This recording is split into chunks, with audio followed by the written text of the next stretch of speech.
Hello everyone, and today I am excited to present my project on customer personality analysis. And this project is simply based on the spending habits of the customer. We will segregate the customer into two or three or four, any number of clusters that is formed based on the algorithms, and target those customers who like to spend more on things which are newly sold in the market. So let's discuss about the project, what it is, about the dataset, problem statements. Here are some column informations, products, promotions, place, and the target column is need to perform clustering to summarize customer segments.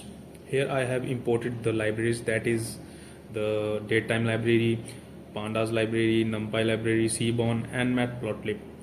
Then I have simply imported the CSV file. Now this is the data set we have, and there are some standard process that we need to do, like check the columns, check the shape of the data set, and check the missing values. These are some common steps that I have performed. So let's check how the distribution of the income is.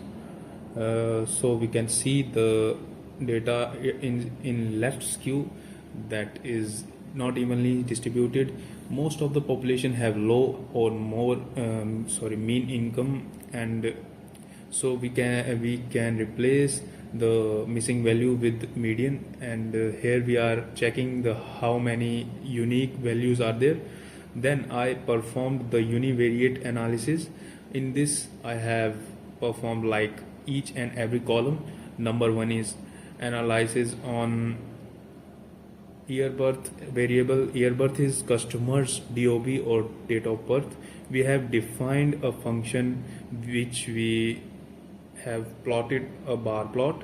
Similarly, all columns I have performed like this. Then I have performed the bivariate analysis. In this, two columns for our analysis has been taken. Number one is education versus expenses. So this is the plot, that PLT figure SNS dot bar plot. In x-axis we are having education, and in y-axis we are having expenses. So we can see that the expenses of postgraduate people are relatively more than the undergraduate people. Similarly, all couple of columns I have done here like this. So here we have plotted the correlation matrix. So this is the code for the correlation matrix. We can see that the income, kids, expenses, and remaining all are here at the left side of correlation matrix, and same are at the bottom of the matrix. So the correlation result is income is more positively correlated to expenses and number of purchases. So here I have defined the method for standard scalar and has been fit or transformed on these particular columns.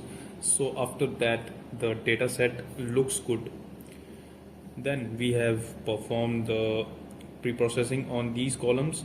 We have performed the label and coding. Then applied this particular record to our model and performed the clustering. So clustering, we are taking the k-means. We have imported the k-mean library and to check how many clusters are best based on error. This error has to be less, so we have using elbow method. We are taking WCS as empty list for k equals to 1 to 10 and fitted it, and we are pending the inertia, that is the result to the k-means.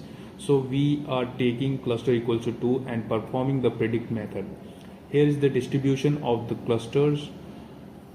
Then we perform the scatter plot on the expenses and income based on the unique values.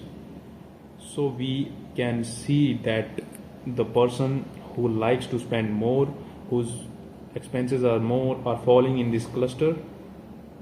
Then the people who having less are falling in this cluster. We have using one more method to perform clustering, that is called agglomerative clustering, and we are using PCA also, initiating PCA to reduce dimensions to 3. Final outcome will be the customers falling in the cluster 2 likes to spend more. So the firms can target people falling in cluster 2 for the sale of their products. There is the high chance these people buy the products as their expenses also high, their income is high, and they have less than 3 kids. So that was all in my project. Thank you.